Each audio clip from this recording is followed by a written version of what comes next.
Yes, my people, Friday night settings, you know the vibe. Chelsea are about to kick off in an hour's time. So the Red Cartel is here to just give you a little insight and a little glimpse prior to any kickoffs of what we're doing around, top end of the table. We got some big ambitions. We got some, our sights are set high this year. There's got to be a level of confidence around the table tonight from particularly maybe one or two other lads. Aaron will be joining us shortly, but I have got Greg on the panel with me tonight. I've got man like Teza, and I have obviously man like D from Farm Zone TV. And speaking of Aaron's in the mix. Aaron, sorry boys. Bless. No, man, it's so good, lad. We literally just went live 10 seconds ago. So big up yourself, bro. Lads, first and foremost, happy Friday. How are we feeling? How are we? All good, man. All good. Looking forward to the West Ham Chelsea game at 8 o'clock. But yeah, all good. Yeah, man. Same, man. Yeah, man. Just living life. Just, you know what I mean? Another Chelsea 0-0, man. It's nice. Go on, Aaron. Go on, Aaron. How about you, Al? I've got Chelsea in my last man standing. They need 3 points. They need the 3 points for me tonight. Well, listen, Arsenal aren't playing, so I'm somersaulting there. But look, Arsenal play only once a week here at the minute, right? So 6 days out of the 7, I'll get out of bed, I'll somersault out of bed. I'm happy. Do you know what I mean? Usually it's when it's they game play. week 1 already, and this is how. No, I'm joking. Yeah. He's like this in pre-season. He's like this with the youth team about game week 1. He's like this with the youth team. That was more for D. I know he thinks I'm miserable and all of that. Do you know what I mean? But I'm usually an happy geezer. Smile on my face today, D, if that's all right with you. Innit? You know that's my guy, man. That's my guy. Here we go, brother. Come on. Love that. I don't know. I know Arsenal fans that sometimes there could be differences of opinions, which is what it's all about. We like to jump on and we like to have these conversations. But I think there's a general consensus this week that Arsenal have done good. By and large, they've done good because look, you have a funny dynamic with Tottenham. I think sometimes between the two of you, like to poke the bear quite often. Liverpool and Everton don't seem to have that. Manchester United and City, I think they've been at opposite ends of the spectrum at their pumps. So they choose not to have that as well. But you and Tottenham, for whatever reason, always just want to instigate some next level of drama. But this week has been pure cinema. If you haven't seen, I don't know where you've been in terms of the football sphere this week, but the timeline has been a Tottenham meltdown. I'll ask Aaron, from your perspective, because I think maybe you've looked at things in a particular way and been like, I don't have high expectations in terms of the window. Unless we buy serious level of players, I don't deem it to be good enough. What Arsenal have done this week, not only, again, you can put the Tottenham thing to the side for them, but what you've done for the benefit of your own club is significant. How has it all unfolded in front of you? And at what point did you think, actually, this has got some real legs, this? Look, to be honest with you, I sort of kind of hope that the Havertz injury, obviously no one hopes he's injured for a long time. Do you know what I mean? But I do hope the injury has no impact on the signing. I just hope it's Arsenal looking at a player, looking at position and thinking, yeah, this could be good for us. So I really hope that the injury, and it's not a reactionary signing. What I do sort of hope though is if they are going to make a reactionary signing, make another one. Go out there and get someone else. That because we're not. How many plays? How many plays did you say needed to be done? Was it 7? So did you say? Sorry. I think Arsenal Football Club at the beginning of the window. Is that what you're going to ask me? Yeah. How many plays did you think you needed to get through the door in this summer? Probably about 9 or 10. And people laughed at that, but we've got about 7 done. Do you know what I mean? And to be fair, a lot of them have been replacements, though. So this is where we settle down. This is where we settle down. Because I know D likes to jump on because his number's crazy. He's like, we've signed 7 players. A lot of them are replacements, D. Calm down. We'll get into it. We'll get into it, my brother. But look, we've made good signings. Let's get it absolutely right. Gyökeres is a fantastic signing. Madueke's always going to be that. It's a bad one for me. Zubimendi a replacement, Norgard replacement, Kepa replacement, the centre back. Do you know what I mean? It is what it is. What I think Arsenal need to go out and do is buy a left winger. an absolute out and out left winger, not a versatile guy. And I know exactly what my man up there on the top right corner is going to say, is that Eze's brought in to do that, and I don't think that's his best quality. I think he's a number 10. I want him to come in. Yes, is he gonna vary around the midfield? Yeah, he probably will play left 8 some games. Yeah, he will maybe play right 8 and displace Odegaard. Maybe he'll play a 10. Maybe he'll play left wing. I just see him as more an attacking player, not from the left. Do you know what I mean? I want to see us go out and get that Rodrigo-esque, Lookman sort of player. I think that not completes the squad because it's way too cliche, and I think that sort of almost would close it. But we need that left winger, massively need just that last player. You know, I think for me, Eze's more of that central attacker. I'd like him to replace Odegaard. Okay. One of the things that I was because I said this a lot last season because Liverpool were not necessarily bad, but we were just inactive. We slept through, and then we got Guehi, and I don't really think in terms of his impact last season it was really justified as a signing to really to sing home about type of thing. Is it ever really a window where you get all of the bases that you need? And I'm asking you this now, D. Out of the work that you've got, if the window closed tomorrow, would you be like, right, this is enough? He's got enough players to work with, mold, work with week by week. The objective hasn't changed. We have to go out and win the league now based on the additions that have been brought into the squad. Yeah, no doubt about it, man. I don't think anyone can deny that. I don't think, even though you look at this scenario, and everyone always wants a perfect squad and the perfect team and the perfect players. Everyone always wants the perfect, but people, many managers have won without the perfect team. You know what I mean? That shows the true credentials as a manager. Jose Mourinho from this one. Yeah. But Jose Mourinho won. What did he win? He won with Porto. He won the Europa League. Then he won the Champions League the year after. You know what I mean? And then you realize, oh, this player is better than I realized. And that's what it is. You turn players into world beaters. Wenger did it for years. Turn players that we've never heard of into superstars. They become superstars. That's what you're supposed to do. That's what you're meant to do as a manager. So he's got everything that you needed to win the league. Of course, the squad's not perfect, but perfection doesn't exist. So everyone always wants to get better. You've got enough to win the league, and I think that our squad it's enough to win a league, and it's enough to win a Champions League. There's not much more you can have in that squad. You've got one of the hottest strikers in the world. You've got one of the best defenses in Europe. The goalkeepers is competent enough. You've got Declan Rice and Zubimendi, two of the better midfielders in world football. You've got Saka on the right. Whether you think he's a left winger or not, he's better than what we have already. So you can't really. There's not much more you can do to get that squad ready for a title challenge or a win or a Champions League win. Now it's come down to management and coaching at the end of the day. And I think everyone agrees with that as well. I don't think there's many people that wouldn't agree with that. I think everyone kind of knows that it's enough. We've got enough in our squad. Okay. Greg, I'll come to you because whether we like it or not, Arsenal aren't going anywhere. The board have moved in such a way that makes you think, all right, yeah, they've got serious ambitions this season. Whatever outcome happens will be determined by how they play on the pitch, of course. Do you now feel with that signing as Eze, that is potentially one of the best signings of the window where Arsenal are concerned? Again, obviously we can throw a little bit of shade as well because they just robbed them from the rival. I think if he went to Spurs, I think it means that there's a melting pot of decent teams in that next rank that could all have a chance of being disruptors this season. But in terms of him going to Arsenal, does that give Arsenal the credentials now, or at least the outfit to say, okay, yeah, I've got to take them seriously and nothing to give in this league at the minute? As a Liverpool fan, I think Eze's really the only improvements in the squad. Like I don't think he's that much of an improvement to be that much better than last season, to be honest. Like I'm not saying he's not good. I'm not saying he's not going to make an impact, but I'm just saying, like, let's just say you had this Arsenal squad last season. I don't think they necessarily do any better.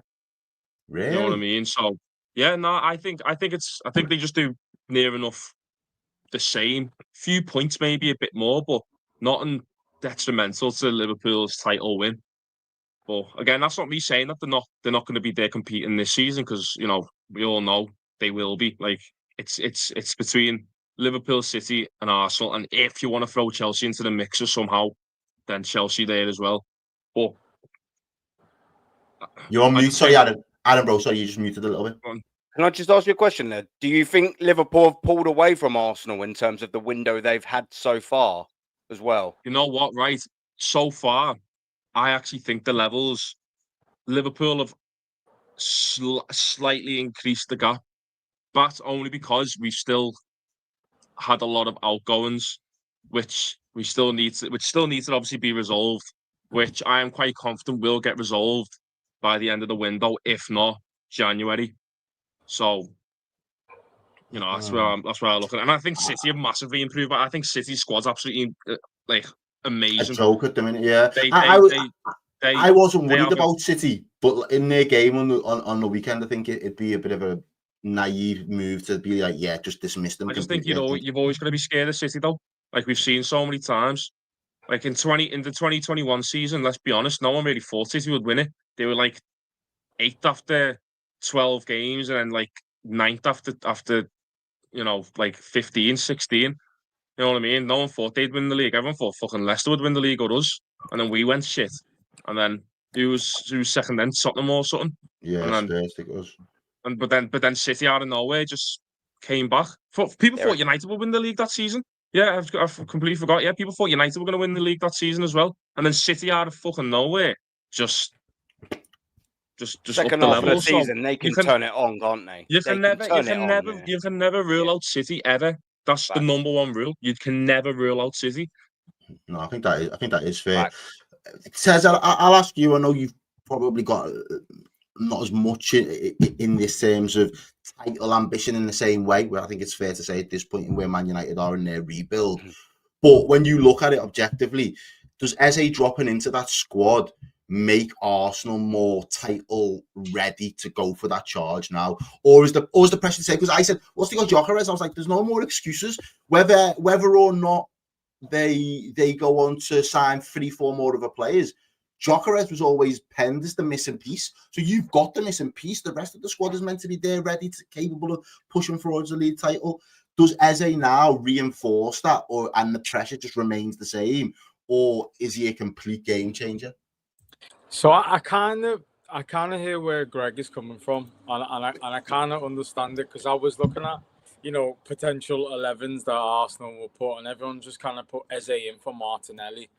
And when I was looking at the team, I was like, this is a solid team, but realistically, the biggest issue for Arsenal, I think, is they're not going to score more goals than Man City and Liverpool. And I think that's the biggest issue. When I look at the 11, I go, okay, if Saka or Gyökeres, more so Saka, doesn't score, who are Arsenal going to rely on? Whereas when I look at Liverpool, I think there's a front three who will score more consistently. And you'd hopefully think with signing Wirtz, that would be the fourth player. And then when I look at City, I think Haaland is just a cheat code. And then if Haaland isn't doing it, Mamouche will score goals, Foden will score goals, Cherki will score goals. I just don't have the same confidence in Arsenal, and it's not necessarily due to player quality. It's more to do with how the manager will allow them to attack. Well, that was going to be my next question for the lads. So you make a very good point there. You've now got an Eze who's not an out left winger, and you're going to have to factor him in, because I know Arteta's relied on the left backs. Am I right saying inverting? In the last 2 seasons, really, you've seen a lot of inversion there. It makes that left hand side very narrow all of a sudden. Gyökeres is a particular type of striker and profile, and we've spoken about him briefly in shows. How does the manager now get the best out of these 2 exceptional players, by the way? I think they're both class signings. But how does he get the best out of them in this current iteration of what Arsenal are doing, in order to give that platform, as Tez is saying there, to score more freely in open play without relying on so many set pieces? Yeah, listen, man. And Arsenal Football Club have had a massive creative problem last season. They just did. There's no ifs or buts. You can just look at the stats for yourself. You can watch the games, as I did, every single one of them, as we all did. We all knew what the problem was. Odegaard is just not that player, and that's fine. Do you know what I mean? Why don't we just allow him to be the player that he is, and to just link things up, hold things up, keeps things flowing? That's what he is. He's not that final guy. Yes, has he got an eye for a pass? Yes, he has. He has, of course he has. But he's not going to be that guy that's consistently going to give you 15 assists every season. He's just not a geezer.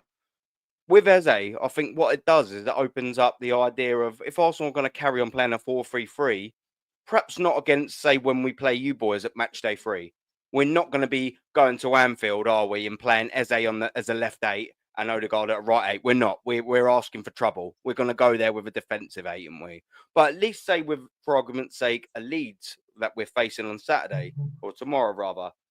We can then have that flexibility instead of just playing a Declan Rice and a Zubimendi, 2 which you'd say were absolute defensive-sided sort of players, and an Odegaard who's just knitting things. You've not really got a match winner there. You've not really got someone that's going there and changing the game. Whereas I'm sitting there and thinking, if you was to have a Zubimendi or a Rice sitting and then allowing yourself an Eze as a left 8 and an Odegaard as a right 8, all of a sudden you've got a creative midfield. And then you've got I don't want Martinelli, but you've got a Martinelli and a Saka running off, and you've got also then you've got a Gyökeres dropping the shoulder. That's what I want to see, more creativity in the team. So that's how I don't mind the Eze signing, because I know he is versatile. I would just love to have seen a Rodrigo bouncing off of running off of an Eze ball, and just seeing a real creative midfield. You boys can mix it up like that, whereas we can't.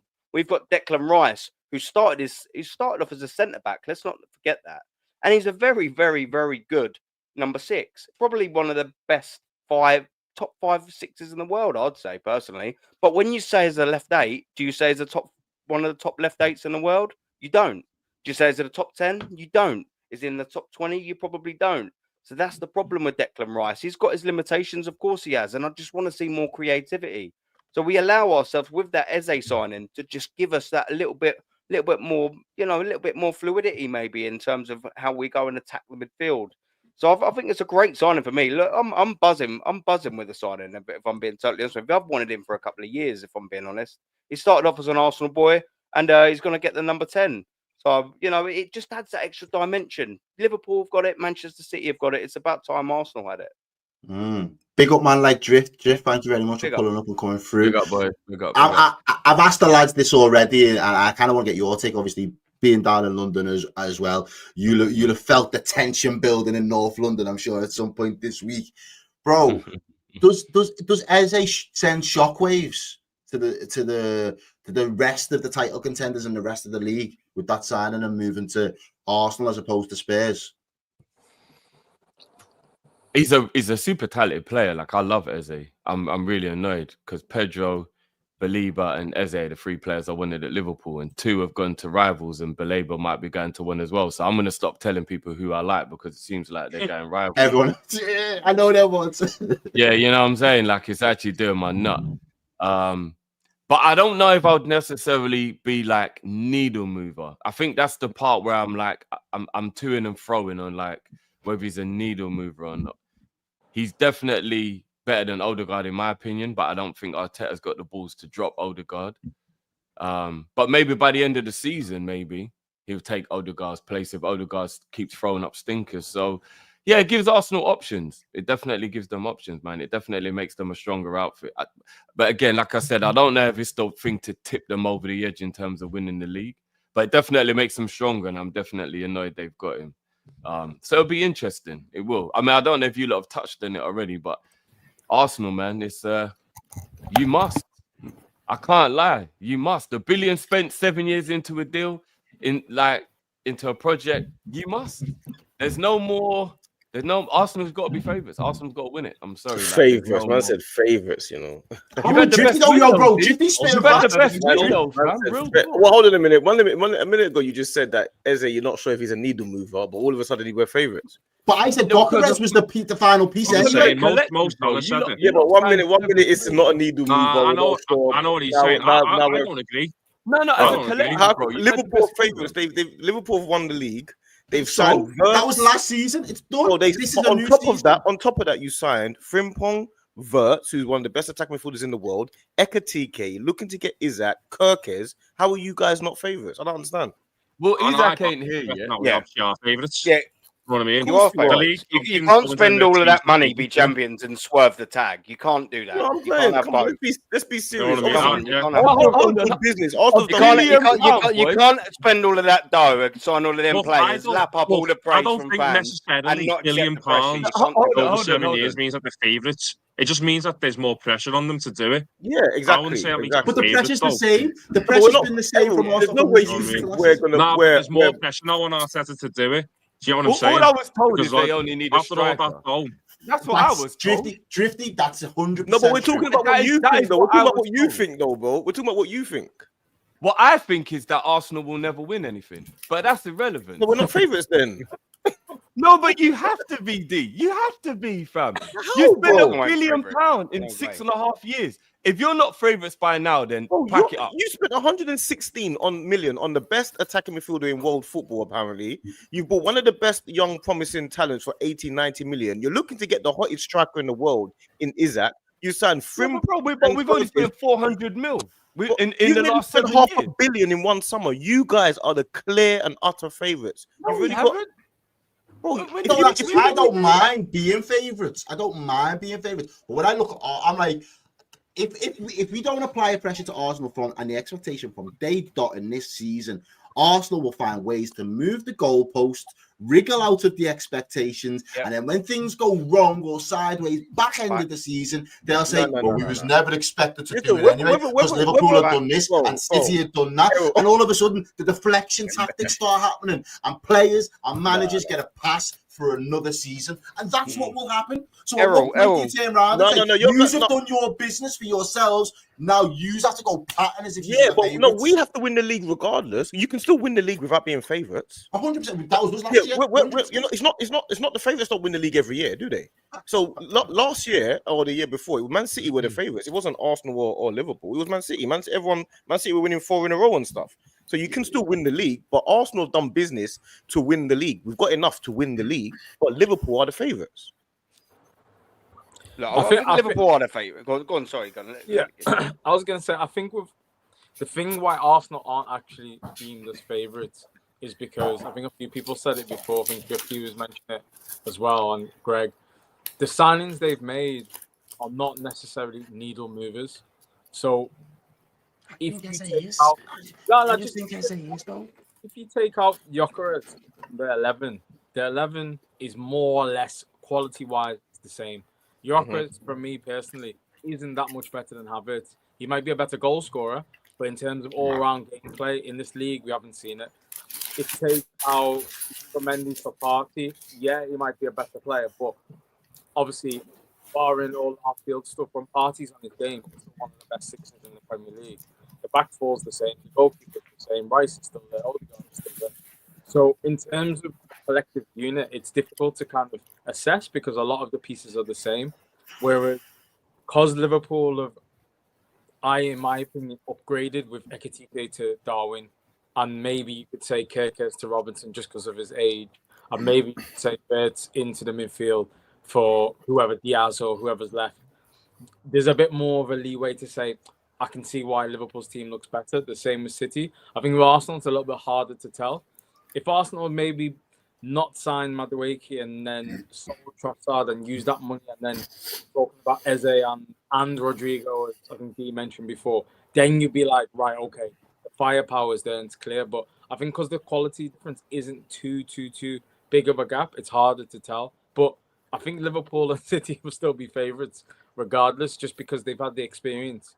And Arsenal have nearly been there a couple of times. So they're always going to be seen as, yes, they can win the league, but they're not outright favourites for the league. The thing is as well, just quickly, with the needle raising thing with regard to Eze, it depends where you play him as to what the answer is for me. So if you play him at left winger, I personally don't think he is a needle raiser, purely because even though, is he an upgrade on Martinelli? Yes. But that's not very hard. That's the problem. That's not very hard to be an upgrade on Martinelli. Is he better? Yes. But he is a needle mover, a needle raiser, whatever, as a 10. That he is better. We haven't got a player like him in the squad. So if you're going to put him out on the left wing, all well and good, he's not a needle raiser. He's just better than what you've got. If you're going to implement him maybe in a 4-2-3-1 and play him as a 10 behind the striker and just let him create, that changes things for Arsenal Football Club. So you're saying... Yeah, I think both of you are right. And Rock, sorry, mate. Yeah. So it's developing your points here. So you're saying for this season, you think Arteta should play with Rice and Zubimendi and then Eze as a 10? Absolute 4-2-3-1, 100%. Absolutely. Zubimendi and Rice in a double pivot. Martinelli will remain on the left, is it? Yeah. Frustratingly so, yeah. See, that's what I mean. That's what I mean about like the team. The team doesn't look that much better than last season's. That's what I mean when I said that, because you've still got Martinelli in that squad, and then if you don't, then you put Eze on the left, and you put in Odegaard in the middle, and I think Odegaard's fucking shit. You know what I mean? So it doesn't. It's just, and then Eze, Arsenal signing Eze doesn't make a spectacular difference in that Arsenal squad. Because even if you play him in the best position and get them, and even if you get him, even if you play him, even if you play him in the position which you get the most out of him, you've got Joss on the left wing. Yeah, the problem is like what you're saying as well, is this is the annoying thing about versatile things for me, and I do agree with what you're saying. He's an improvement everywhere, but he's not that added thing. Like a Gyökeres was an unbelievable astronomical improvement on what we had, and that's what we want. If we're going to play a 4-2-3-1, as in the 10, improvement all day long. But like what you're saying is, if you're going to play him on the left, he's better than what you got. If you're going to play him at left 8, he's better than what you got. If you're going to play him as a right 8, whatever, he's better than what you've got. But if you're not going to play him in where he's supposed to be and let him shine, you're not going to get the best out of him. Do you know what I mean? So we've got a versatile player that's good at it all, but master of none, sadly. It's annoying. So I do get where you're coming from, bro. I think this is a good question, and I'll ask Connor, because I know Connor's just jumped on. Big up, Connor. Big up, we've got Beige and Pop saying, can we ask the Arsenal lads why Martinelli, who's been so highly rated, has regressed so much over the past 2 to 3 seasons? Connor, I'll bring that to you first to get your take on it. Obviously, give us your Eze take first and then bleed into the question for us, please. My Eze take, I'm excited for Eze. I'm very excited for Eze. And one thing I find annoying as an Arsenal fan, I was thinking about this on my way to get here for the stream, because I was in the gym, finishing in the gym when I see this come live. So I rushed home. And there's so many players that are needle movers, would make a difference. They're seen as the best in that position available until we sign them. It happened with Timber. It happened with Rice. It's happened with Gyökeres. As soon as they're an Arsenal player, all I hear is hate and nonsense of, but they're not that good. But not this. But prior to that, they've been like bigged up all like they're the only option. They're the next big thing. We sign them, suddenly they're not that great. It happened with Rice. It's frustrating as an Arsenal fan. The Martinelli thing, he just looks scared to play football. I don't know what it is. I don't know if it was Arteta or whatever. If he just played more freely like he did in that, was it the 22-23 season where he bagged like 15 goals? And if he just, that was a direct Martinelli. We have not seen a direct Martinelli in like 3 years. He used to get like double teamed every single time, same as Saka does every time he gets the ball. Now, you never see 2 men marking Martinelli. You see people waiting around to pick up the scraps or to mark the people he may potentially give the ball to. He just, he seems scared to play football now. Okay. I like Martinelli. I think he's a good player. I think he is. I just don't think he's gone up to that next level, though. I think he's just, you can say regression, but I think he's just... I think 60 million is yours. I think he needs to leave. He needs to leave Arsenal and go to a club and re-find his form. He just lost his way. Sometimes players get stale at clubs. Yeah, I think he needs to go to Brighton. No, he needs to learn Arabic and take these Saudi offers. Get himself to a hot country like a Portugal or Spain or something like that. Go and play for a Europa League team and find your form again. I think with Martinelli, the thing that's missing is he's not a left winger, and I've always said this. Playing through the middle. Playing through the middle. You saw the against us last season. Exactly. The best Martinelli is you can start him on the left, but he was on the beach last season. I know he was on the beach, but I just think he just looks more potent through the middle, bro. He can't hold the ball up though. He's got his IQ is shocking. That's the thing though. You want him on the shoulder running in behind, on the shoulder running. Yeah, Martinelli as a striker is what we always hope Walcott would be as a striker. Yeah, just running in direct chasing. When he has the ball, he just gets his head down and he gets lost a lot. He hasn't got the technical ability to, when there's no space in front of him, to beat a deep block or to take his man on. He's much more of a, I'm going to play a 1-2 and I'm going to use my speed to burst into the space that's left in behind or make an out to in run. And I think that's why I think he's been linked with, I think he was linked with Aston Villa a bit, and I can see that because that's how Emery likes to use his wide plays. And I've said it before. He played up front for Arsenal under Emery as well, and that's the only manager who's seen him as a striker. And I think if he was to leave Arsenal, he will be playing a bit more central. He's got like Napoli or Atletico Madrid written all over it in like a so many region, man. Yeah, but he'll do well in the league like that. But for Arsenal, I don't think he goes that high, to be fair. Potentially. But to the Arsenal boys, don't count Saka because Saka's just doing his thing. Who has Arteta actually improved offensively at Arsenal? Yeah, no one. No one. So maybe it's the manager.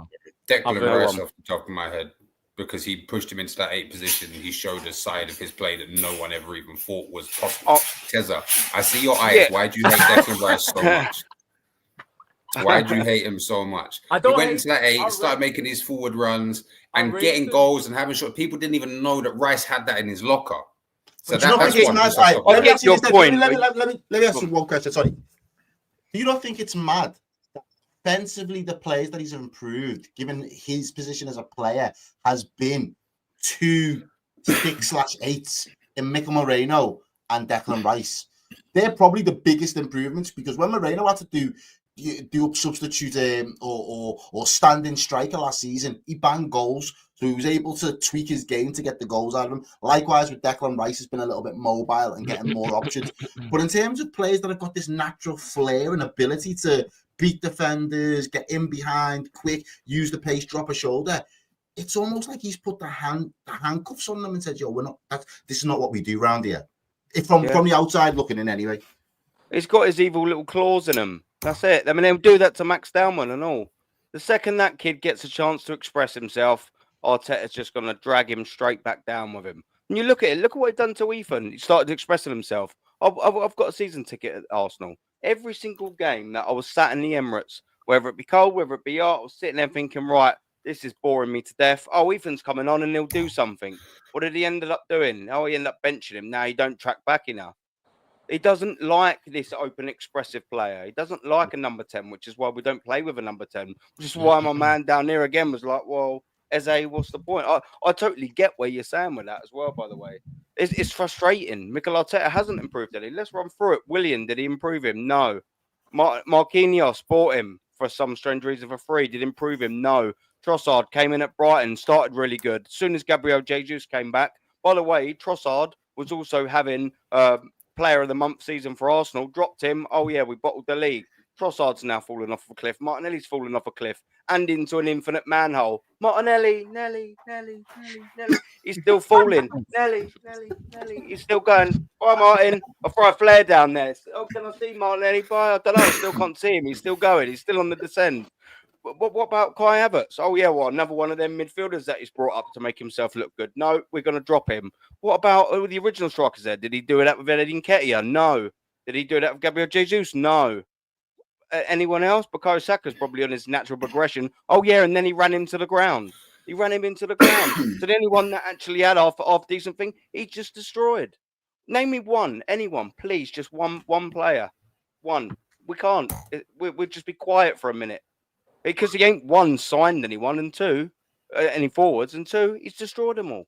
We can't, can we? We can't. Yeah, but I don't think he was improved defensively. Come on, Dave, explain to me. No, but I'm saying I don't think the aim. That obviously you're saying he doesn't improve attackers, and we know that, but that's not the aim. Yeah, exactly. We know that. The aim is to win. So the aim's not to improve our attackers. No, the aim is to win as a team. Like that's the whole. Like people say all the time that Pep. Right, why ain't we winning as a team then? But what I'm saying is, no, that's a different argument. But the point I'm making is, a lot of people. That, though. I know, but you haven't let me finish. What a lot of people say is they say Pep stifles attackers as well. That's what they say. This is a. They win stuff. I know, but the point is people say Pep stifles attackers. That's the point I'm making, and I'm saying it's a similar mold. It's a similar mold to Pep. Once he wins, whether he stifles attackers or not is neither here nor there. That's the point I'm making. So Pep can stifle attackers because he's a winner. Once Arteta wins, Arteta has to prove himself to be a winner, and then stifling attackers is neither here nor there. Nobody cares. You know what? Maybe he needs to not stifle attackers, and then maybe we'll have a good strike force. Pep more systemizes you rather than stifle you, and then if you're good enough, you flourish. And that's why I've always said Pep's system needs players to be world class. And if he hasn't got world class players, the system doesn't work. When he had Mahrez and when he had Sterling, when he had Sane, it was just absolutely free flowing. Now he's got Doku and Savina. These men aren't on the level. So I think Pep more systemizes you more than stifles you. You got to be able to play the way he wants you to play. I'm glad you both made that exact, like the similar points you made, because one thing I was thinking as well. Oh, sorry, yeah. I think my internet's bugging out, you know. I'm glad that Drifty and D both made the points that they've made, because I feel like you got to look as well. Each individual player will have their own ceiling. Some players we think could go to that next level, but their limit might be here. That might be as far as they ever get. True. Exactly, because when Martinelli was hitting 15 goals and 16 goals in the season, we thought he had improved him, didn't we? We thought he was a steal that we found. You know what I'm saying? So I get that he has improved attackers at a certain point, but over the course of his career, it looks like his attackers are not as they don't grow as quickly as the defense. No, which is fair. But again, now obviously we could probably talk Arsenal because they've been active this week, so we could do an hour on Arsenal. But I do want to get and talk about the other lads and obviously some other ingoings. Drift, Greg, we've got to go to St James's on Bank Holiday Monday. It looks like it's Royal Rumble settings, Hell in a Cell settings. UFC 325, isn't it? That game's not. I've actually got you lot losing that game. You know, I predicted you lot to lose that game. That game's nasty. That's a nasty game. You know, that's a nasty game. It is a tricky game. I'm not overly confident, lads. Please give me something. Give me something to feel confident about. Greg, you seem like you've got it. Get me to Newcastle, lad. Oh my God! Listen, man. Do you actually think I'm going to allow myself to go all the way to Newcastle on a Monday night? Yeah, on a Monday night and not come back home with 3 points. Yeah, man. My dad will kick me out the house then and there if I don't come back with 3 points. Lad, are you messing? I am doing whatever it takes to get 3 points at St James's Park. I will jump down from the away end. I will run onto the pitch. I will snap Joel Linton myself. If it means we get 3 points, I do not care. I don't care, lad. Do you know the way some of these fucking Newcastle fans have been shouting on Twitter, lad? The minute I get to St James's Park, lad, I'm expecting a brick through the coach window. Because the way they've been chatting, like they've been chatting, like I'm going to war, so I'm getting ready to go to war. I'm getting ready to go to the front lines. I'm ready for it. Like, I'm just like the moment I get up them stairs, the moment I'm in my seat, I'm in the stands. I'll be there screaming every single tackle we make. I don't care about. Oh, St James's fans are going to be. Oh, Newcastle fans are going to be absolutely off the radar. They're going to be active. They're going to be very loud. No, I don't give a fuck. The moment Chiesa comes on in the 75th minute as well, I know it's a guaranteed goal. I might go too far with that one, but listen. I'm glad you said that. I'm glad you said it. In all seriousness, though, right? It's for the context of the game, for the game to come this early with the saga that has been going on. It's actually it's fucking cinema. It actually for the neutral, it's absolute fucking cinema. I can see Ted there just looking, just smiling, just like a part of me wishes that I was a neutral watching this game because I know I'd be cooking up the naughtiest bet builder going 4 or 5 plus cards. But I mean, ultimately, you know, I do think that Liverpool's team's just so much better than Newcastle's. Even if you put Isak in the Newcastle team, I just think Liverpool's team was just too much for them. Like we've got not St James's Park. We haven't lost there in ages, man. Yeah, but you should have lost there. You got battered again when Nunes scored the 2. No, that was 2 seasons ago, and then last season we last season was 3-3. Give it away. Kelleher made the mistake. Yeah, we're down to 10 men as well. We have not lost there. What the season before the 2-1 was 2-0 that we won. The season before that we won 2-0 as well. So like we've got a good record there. Drift, we've not got a bad record. Let me ask you this, Drift. There are games where sometimes, and Manchester United being one of them, usually where you say, don't play you've got to play the occasion, because with everything that's going on in and around the Isak stuff, where Newcastle's transfer window has been, Liverpool, new players, first game on the road, what is the mentality or the right mindset that these players need to go in with? Do you just play the 90 minutes and forget all the noise? Or do you utilize that noise? Because I feel like Newcastle want to utilize it more because they feel like they've been, for whatever reason, hard done to. But do Liverpool have a way to channel it, or are we best just playing footy? Don't even get sucked into it. We definitely got to play the game. We can't play the occasion. The occasion's going to be crazy. The occasion's for them. I've heard a lot of excuses. Yeah, every time Liverpool get played at 12:30, I hear two excuses. One of them is we've got a massive Asian fan base and it's easier for them to watch the game. And the other one is so people can't get drunk because it's earlier in the day. So what the fuck do you think is going to happen if you give Geordies until 8 o'clock at night to drink? Like, does anybody actually know what Geordies are like with alcohol? It is going to be an insane atmosphere at St. James's. Hostile. It's going to be like Galatasaray. And it's a bank holiday as well. People have been pissed since tonight. Yeah, I'll be on the Magnums on the way there. Like, don't even worry about it. I'll be on the Magnums on the coast. Don't listen, man. That's like you got to fight fire with fire, bro. You know what I'm saying? Like, but no, it's going to be a crazy game. I think the game's come a bit too early for us, if I'm being honest. I've got a feeling. I've been saying to a few people. I don't know if you lot agree. I think Liverpool's going to have a bit of a PSG season. I think it's going to look a little sketchy, a little bit up and down while we're trying to get used to the new signings, getting our stuff together. But once it clicks around November, December, watch out. We're just going to start rolling everyone over. But this beginning part of the season, I think it's going to take a little while. You can see Kirkes isn't adapting as well as we thought. He seems like he's playing the occasion rather than the game. He's being rash. I think Wirtz is going to take a little bit longer to get physically up to the pace of the Premier League. Do you know what I'm saying? I think Ekitike, it will die down for a little bit, then it will come back. He's on a hype right now. He's new. But there'll be a little low. We got to go through that. Then he'll come back up again. Isak, even if we get him, he won't play. He hasn't had a preseason. Do you get what I mean? Like, he's a month behind everybody in the league at the minute, which is going to happen. I think Frimpong's the only one who looks like he's like, yeah, boom. And then he's got bloody hamstring injury. So he's gone for 3 more weeks. Yeah, it'll take us a little while to get fully going. So I wish this game was about in a month's time or something like that. But look, if we can get out of there with 3 points and Isak, I tell you, that's the greatest escape of all time. So fingers crossed, man. Fingers crossed. Would you lot? Let me ask the Liverpool guys. Would you lot take a draw? No. Because you got a week off. It depends on the context of the draw. That's why I always say that. Because if it's a similar draw to last season, then fuck no. Because I'm not going 2-0 down and then 3-2 up and then conceding the last minute, equalising in the last minute. Because they're going to take that like a win. You know what I mean? Fuck that. However, if we go like 1-0 up and then they go to 2-0 and we get back 2-2 in the last minute, then yeah, I might take a draw because that's a game that you've gained a point, not lost one, or not lost 2. Do you know what I mean? So, I mean, at the end of the day, right now, with a level head, no, I don't give a fuck. I want 3 points. Yeah, because you're going up there. I want to go to Newcastle. I want to go to Newcastle, get me 3 points, and then get home at 3 a.m. That's it. Done. That's it for me. Done and dusted. Yeah. Okay. 3 a.m. it'll be later than that, G, won't it? Oh no, so you're going back to Liverpool. When I come back to London, sometimes it's 3 a.m. when I get back. Do you know what I mean? And that's from Liverpool.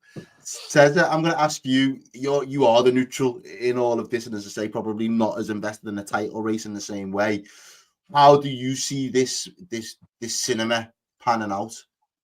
Well, to be honest, are we in the end game? Are we in the end game of the Isak saga, my bro? I do actually think Liverpool will sign Isak, just because if Isak stands firm in his position where he's saying, I'm not going to play, I think it's too much of a gamble for Newcastle to say, we'll keep him and we'll see if he'll get up to speed, etc. Because even if he does not do that, when it comes to January, end of the season, you're going to have the same problems. So you may as well just come to an agreement and say, listen, if we can sign Visser, who they want to sign, and someone else, and Liverpool can give them a decent amount of money, we'll let you go on deadline day or something like that. I think they can't do it now because the game's upcoming. So they were never going to do it now. Yeah, they were never going to do it.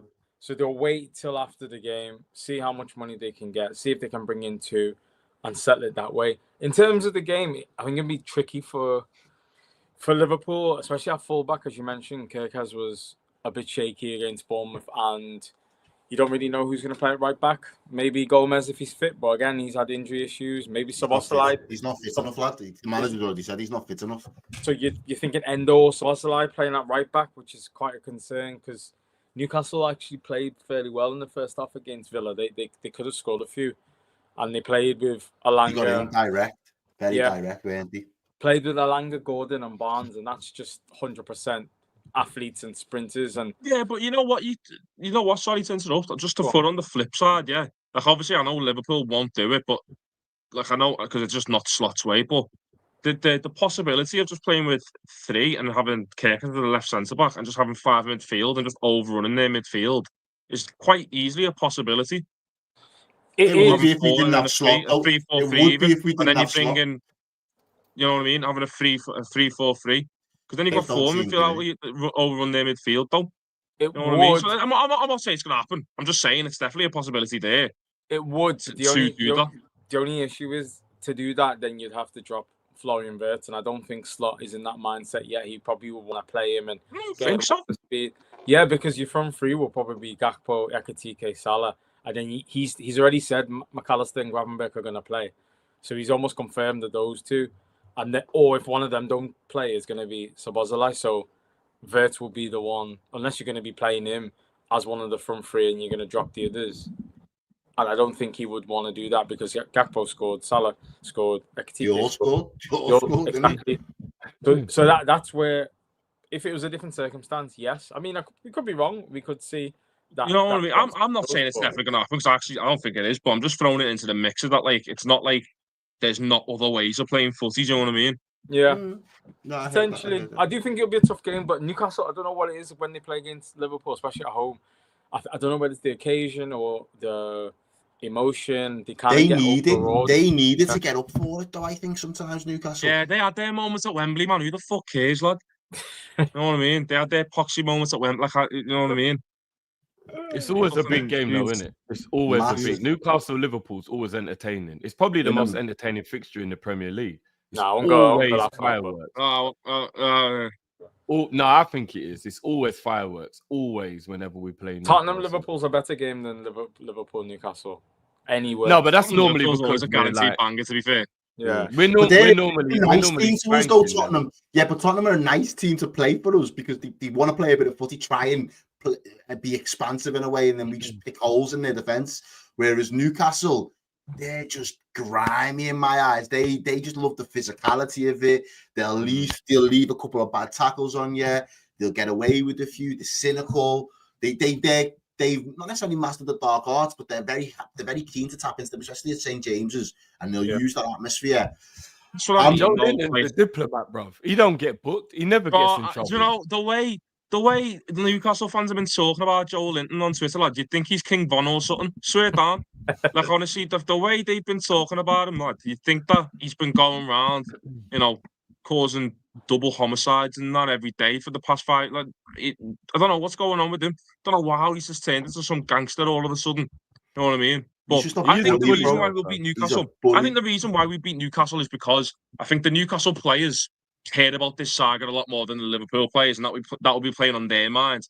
And the Newcastle fans and players as well will be playing the occasion rather than the game. And I think Liverpool as a setup and Liverpool as a team are much better just playing the game rather than the occasion.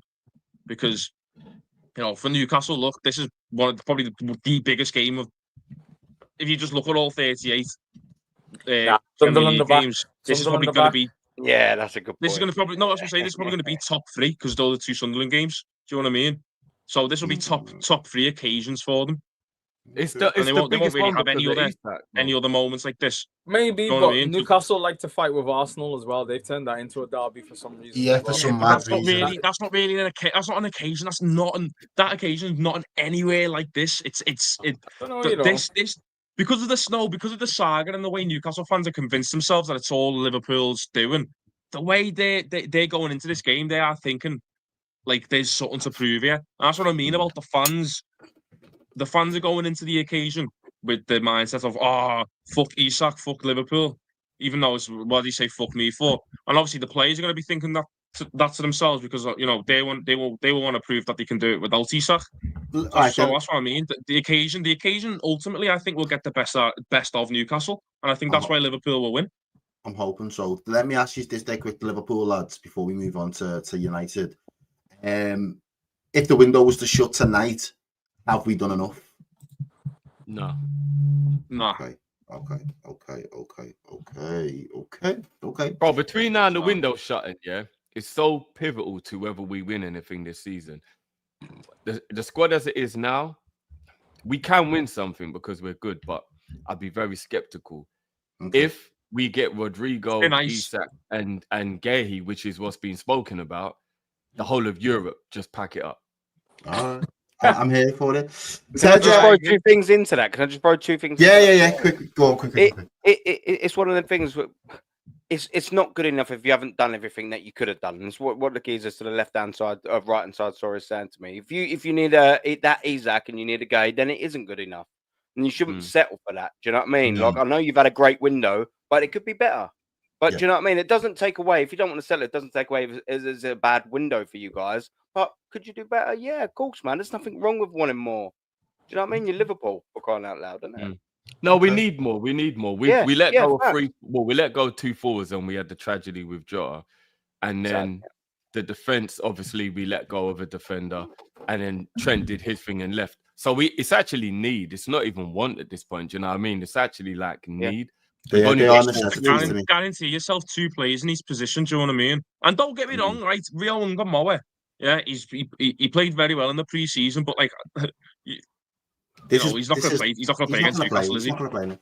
Teza, I've got to ask you this dead quickly because I know the Chelsea game's about to start, and I think we want to wrap up pretty much. Will Man United get their first 3 points this weekend? And can you see anybody else coming through the door before the end of the season? And then after that, lads, give yourselves the channel, shout outs, all that stuff, and then we'll dip out of here as well so we can all watch the footy. Goalkeeper wise, United are interested in Lamins from, I think it's Antwerp, or from a team in Belgium. He's been linked the whole summer. Yeah. People are kind of saying that it's reactionary because Bayinda had a poor performance. It's not necessarily. He has been scouted from before the season ended, and I think 20 million euros is probably the fee. The issue with him, it's not an issue, but he's only 23 and he's probably going to come through the door as someone who needs a season to bed in. So there's a bit of an issue there where do you sell Onana? Probably not, because Onana is probably the most senior one. And then you have Bayinda there, so you have 2 backup goalkeepers. And you don't have European football to kind of balance them out. But it looks like Lamins will probably come in. I still think United need a midfielder of some sorts. Baleba probably won't happen this summer. It's probably going to be pushed to next summer. Although, if United get rid of all the players that they've said they still want to get rid of, Højlund, Sancho, Anthony, Malacia, I think they will try and last few days of the season, of the transfer window, try and go for a cheeky bid just to test the waters. If not, I think they have to bring in a midfielder of some sort. Also being linked to Angelo Stiller, he's a good player, but he's not a like-for-like profile replacement to Baleba. He's more of a mobile upgrade for an Eriksen, someone who's going to pass and dictate the play, which is what we need, but not if you're going to plan to play him alongside Bruno, because that doesn't make any sense. So, yeah, a midfielder and a goalkeeper. And 3 points, yeah, I think we will beat Fulham just because Fulham, I don't know what it is, but Fulham just have an awful record against United. I don't know anything. Frauded it last year as well, I remember. Yeah, we won 1-0 with the Lissandro long shot, and that team was devoid of any quality, and we kind of dominated a bit of the possession. It was a really bad game, though. And I feel Fulham at home, Craven Cottage, their first home game of the season, they'll probably come at United a bit, and there'll be a bit of space, and I think United will end up scoring 1 or 2 and win the game by 1-0 or 2-0. Okay, fair. Right then, lads, I mean, hope that you can start getting something off the ground, because otherwise it's going to be a long season for you on the cartel. I'll tell you that much. For your sake, bro, for your sake only. Drifty, I know you're about to jump out, but let people know what you've got going on over the weekend and where people can find some of your content. Make sure that you do follow all of these man on their socials or on their content and on their pages, because, as I say, these guys are putting out the content. The least that we can do as a community is support them. So, Drift, let people know what the score is. Yeah, big up, man. Appreciate it as always. Enjoyed it. Big up, everyone. Drifty TV is where we're set up for this weekend, man. Rival watch. I've got all the games. I'm doing them all. Big news for the Chelsea game. Palmer out in the warm-up. He's out. So he's not playing in this game. So that's a big blow for Chelsea. My last man standing. Yeah, I'm not sure. Tottenham tomorrow, obviously big game against Man City, and then obviously Arsenal Leeds. So yeah, man, packed weekend on Drifty TV, man. And Coppish, you know where it is. We're with Liverpool Monday, the big one, Newcastle. So yeah, man, it's a big weekend. I'm actually really buzzing. I think this weekend's just going to be crazy. There's going to be so many twists and turns. And somebody who we think is going to spank someone is not going to. Got to be and on I'm the trying to receiving figure end, out if it might be Chelsea tonight with Palmer going out. I thought they were going to move to West Ham, but without Palmer, I don't know, man. There might be a little shock on the cards here, but we'll see, man. But big up the panel, man. Big up every time. Up, Aaron, let people know what you've got going on, where people can find your content, bro. Errol, yeah, man. Let me shoot so I don't miss this. Of course, bro. Yeah, do your thing. Yeah, big up, boys. Blessings, bro. Yeah, mate, I've got a little call in coming in later, about 9:30, 10 o'clock-ish. I haven't double said it just yet. But yeah, I'm at Aaron Talks Arsenal as well, on Instagram and YouTube. So yeah, listen, Errol, pleasure for the invite as always. Come on, man. I enjoy talking to you, Liverpool boys, Manchester United guy. Sorry, I forgot your name, mate, but pleasure to be on screen. Yeah, nice to meet you. Tezza, mate, big up, mate. And Geezer down here and D as well. Do you know what I mean? I forgot your name. I've been on stream with you a few times now. Worry, man. I'm terrible with it, mate. Honestly, I'm surprised I know my own name. No, but you know what though? Hey, don't say something. This is the perfect time to plug me, because you guys can find me on Twitter at Who Is Greg. So, right, find me on Twitter there. All my links. That weren't scripted. All my links are available there. So, all my links are available on my Twitter. So, yeah, just go. Who is Greg? Go there, find it all. Go find it. Man like D, let people know Wagwan. Famzone TV, man. You know what it is. Just put in Famzone TV and you'll find chaos, man. That's just how it goes. You know what I'm saying? And that is not an understatement, even. He has not undersold that one bit. Trust me. Too much Arteta, love him, but it's a great channel. Love that. And Tezza, let people know your handles and what you got going on. Yeah, it's Tezky, TEZSKY. That's on X. Everything. Medium as well. Started writing football articles more. So, yeah, just going to be developing videos soon as well. But, yeah, that's me. All right, then. My peoples, make sure that you have a blessed weekend. If you are inclined to have, the bank holiday and go large for the bank holiday, carnival celebrations, all them things, make sure you keep yourself safe, keep blessed, look after your loved ones, family. And make sure, obviously, that your team come back and collect some 3 points, and you should keep and tell me all about it next week. But for now, this has been the cartel. We've been the team, and we'll see you in the next one. Bow. Peace. Peace. Arteta.